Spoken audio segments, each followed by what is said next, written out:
السلام علیکم ورحمۃ اللہ وبرکاتہ۔ رب اشرح لی صدری ویسر لی امری واحلل عقدۃ من لسانی یفقہوا قولی۔ اعوذ باللہ من الشیطان الرجیم، بسم اللہ الرحمن الرحیم۔ آج انشاءاللہ تعالی ہم حدیث نمبر 3 یاد کریں گے۔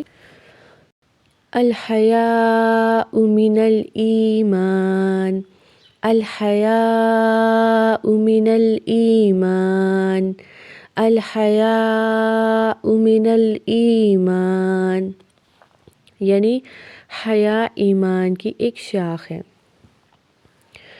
اگر سیدھے الفاظ میں کہیں تو حیا ہی ایمان ہے۔ جس میں حیا نہیں اس میں ایمان نہیں۔ حیا ایمان کا ایک بہت ضروری حصہ ہے۔ اس کے علاوہ رسول اللہ صلی اللہ علیہ وآلہ وسلم نے ایک اور جگہ حیا کے بارے میں فرمایا کہ اگر تم میں حیا نہ رہے تو جو چاہے مرضی کرو، کیونکہ حیا ہی جو انسان کو گناہ کرنے سے روکتی ہے۔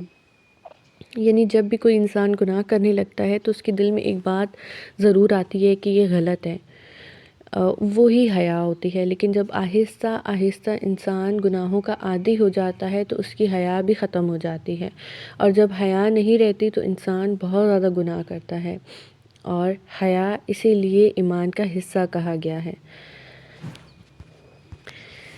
ایک دفعہ میں دوبارہ ریپیٹ کرتی ہوں، میرے ساتھ پڑھیے۔ الحیاء من الایمان، الحیاء من الایمان، الحیاء من الایمان۔